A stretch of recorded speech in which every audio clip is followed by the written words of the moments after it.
Renungan Pagi, Agama yang Bersinar oleh Ellen G. White, 12 April 2023. Mari kita berdoa. Bapa kami yang di sorga, Allah pencipta langit dan bumi, laut dan segala isinya, Allah yang maha besar, maha kuasa, satu-satunya Allah yang benar, yang kami sembah selalu melalui anak-Mu yang tunggal, Yesus Kristus. Terpujilah Yesus, anak Allah yang maha tinggi, yang adalah satu-satunya jalan dan kebenaran dan hidup bagi kami. Pada pagi hari ini kami bersyukur boleh bangun dan berbakti, dan sebagaimana membaca dan mendengarkan nasihat firman-Mu, kiranya ini menjadi pembaharuan bagi kami semua, agar kami bertekun dalam doa. Beserta kami sepanjang perbaktian ini, kehendak-Mu yang jadi.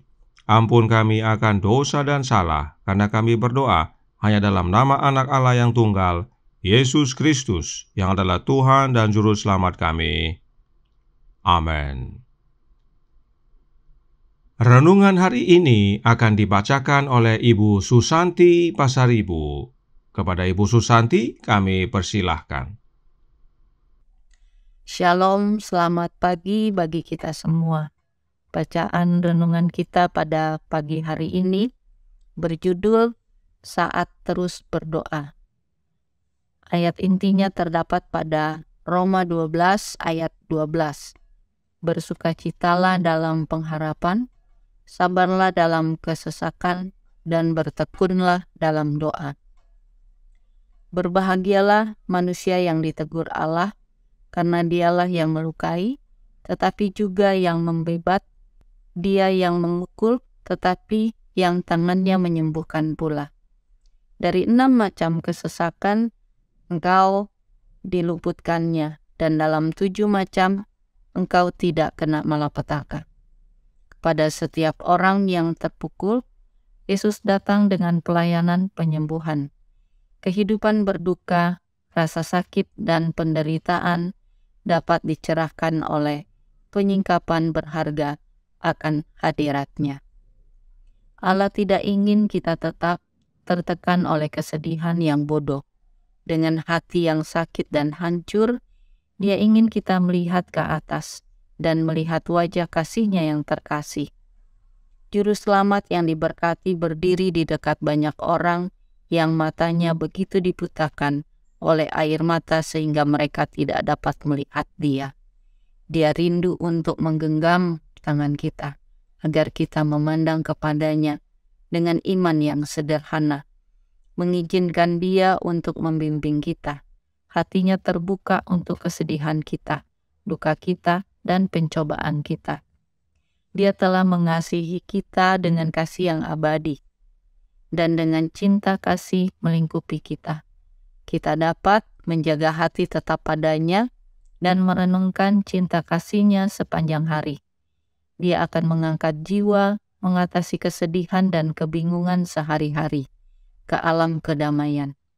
Pikirkan hal ini, anak-anak yang menderita dan berduka, dan bergembiralah dalam pengharapan. Dikutip dari buku Touch from the Mount of Blessing, halaman 12. Demikianlah bacaan renungan kita pada pagi hari ini. Tuhan Yesus memberkati kita semua. Amin. Terima kasih atas penata layanan Ibu Susanti.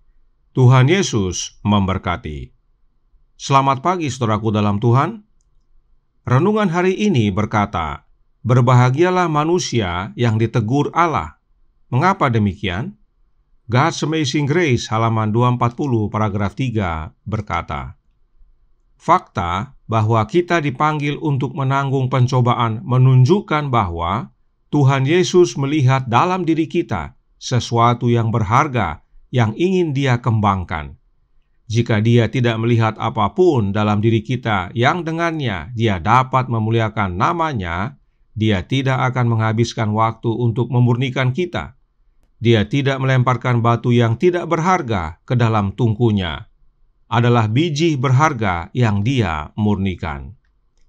Inilah kebahagiaan itu. Sebab tujuan Yesus adalah untuk memurnikan kita dan bukan untuk menghancurkan kita.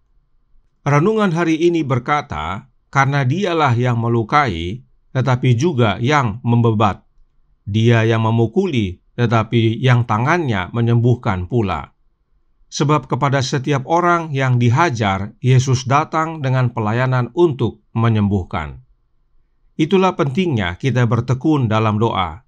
Pentingnya untuk terus dalam doa. Sebab dengan berdoa kita terhubung dengan Kristus.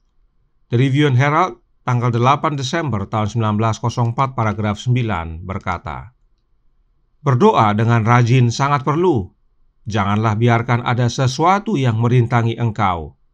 Usahakanlah supaya tetap terpelihara hubungan yang terbuka antara Yesus dengan jiwamu sendiri."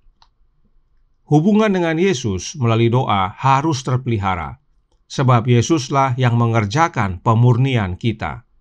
Bahkan Roh Nubuat menyatakan dalam God's Amazing Grace halaman 239 paragraf 4 yang berbunyi, "Mustahil bagi jiwa untuk berkembang sementara doa diabaikan." Dan karenanya Roh Nubuat menasihatkan dalam The Gospel Herald tanggal 28 Mei tahun 1902 paragraf 7. "Tanpa lelah bertahan dalam doa.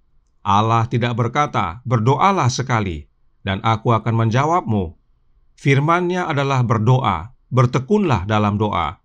Percaya bahwa kamu memiliki apa yang kamu minta, dan kamu akan menerimanya. Aku akan menjawabmu." Dan jawaban yang kita terima adalah kehadiran Yesus itu sendiri dalam kehidupan kita. Renungan hari ini berkata dalam Radiant Religion, halaman 104 paragraf 3 yang berbunyi, "Juru selamat yang diberkati berdiri di dekat banyak orang yang matanya begitu dibutakan oleh air mata sehingga mereka tidak dapat melihat Dia. Dia rindu untuk menggenggam tangan kita agar kita memandang kepadanya dengan iman yang sederhana, mengizinkan Dia untuk membimbing kita." Itu sebabnya doa kita setiap pagi adalah untuk kehadiran Kristus bersama kita. Yesus rindu bersama kita. Lalu bagaimana dengan kita? Prayer halaman 23 paragraf 2 menyatakan, "Nafas jiwa yang pertama di pagi hari seharusnya untuk kehadiran Yesus.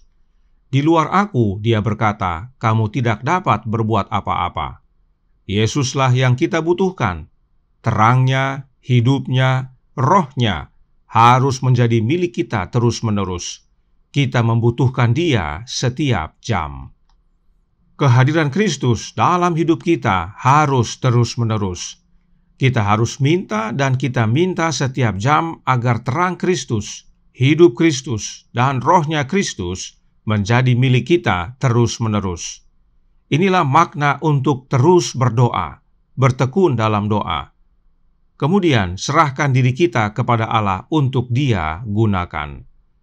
The Faith I Live By halaman 125 paragraf 4 menyatakan, "Abdikan dirimu kepada Allah di pagi hari. Jadikan hal ini tugasmu.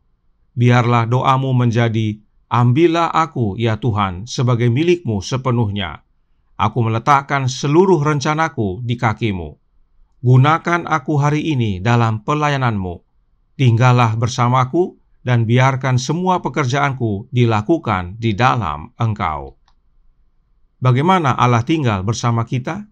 Oleh kehadiran anaknya yang disebut Immanuel. Kiranya ini menjadi pembaharuan bagi kita semua, agar terus berdoa, agar tekun dalam doa, bukan untuk sesuatu yang fana, tetapi untuk kehadiran Kristus dalam hidup kita. Sebab Yesuslah pengharapan kemuliaan bagi kita, yaitu untuk menerima kehidupan yang kekal. Tuhan memberkati. Saya bawa dalam nama Yesus. Amin. Mari kita berdoa.